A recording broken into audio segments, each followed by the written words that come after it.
गढ़वाल के पहाड़ों के बीच बसा था एक पुराना गांव, काली गांव। गांव के पास एक पुरानी नदी बहती थी, जिसका पानी अब काला पड़ चुका था। लोग कहते थे कि उस नदी के पास एक भूतिया झरना है, जहां रात में अजीब-अजीब आवाजें आती हैं। गांव में 4 दोस्त रहते थे, आरव, नीलू, पिंकी और बबलू।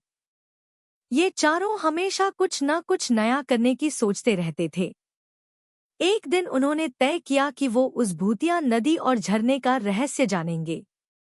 एक शाम गांव के बुजुर्ग ने उन्हें चेतावनी दी, उस झरने के पास मत जाना। वहां आत्माएं रहती हैं, जो इंसानों की परछाई ले जाती हैं। लेकिन दोस्तों को डर नहीं लगा।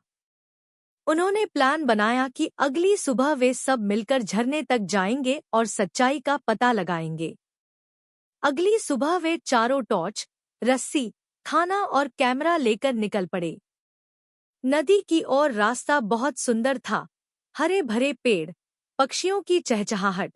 लेकिन जैसे जैसे वे झरने के पास पहुंचे, सब कुछ बदलने लगा। पक्षी चुप हो गए। हवा में अजीब सी ठंडक थी। और सबसे अजीब बात, झरने का पानी बहता तो था, पर आवाज नहीं करता था। नीलू बोला, कहीं ये सच में भूतिया तो नहीं? आरव ने कैमरा चालू किया और बोला, अगर कुछ हुआ तो सब रिकॉर्ड हो जाएगा। जैसे ही वे झरने के पास पहुंचे, पिंकी की नजर पानी में कुछ अजीब परछाई पर पड़ी। और फिर छपाक, झरने से एक सफेद सी आकृति निकली और बबलू की ओर बढ़ने लगी। बबलू चीखा, ये मेरे जैसे दिखती है। वो आकृति बबलू की परछाई को छूने लगी। और जैसे ही छुआ, बबलू बेहोश होकर गिर गया। बाकियों ने घबराकर उसे उठाया और वापस गांव की ओर भागे। गांव लौटने के बाद बबलू को कई दिन तक होश नहीं आया। जब आया तो उसकी आवाज बदल चुकी थी। वो कभी खुद की बातें करता तो कभी किसी और की। गांव की बुजुर्ग दाई ने बताया, ये झरना उस रानी की आत्मा से भरा है, जिसे 100 साल पहले नदी में डुबो दिया गया था। उसकी आत्मा अब परछाइयों में जीती है।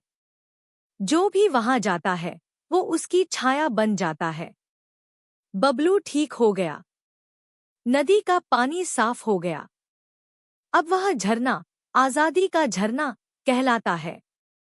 लेकिन गांव के बच्चे अब भी डरते हैं वहां जाने से, और रात में झरने से अब भी एक धीमी सी महिला की हंसी आती है। शायद आत्मा पूरी तरह गई नहीं, बस सो गई है।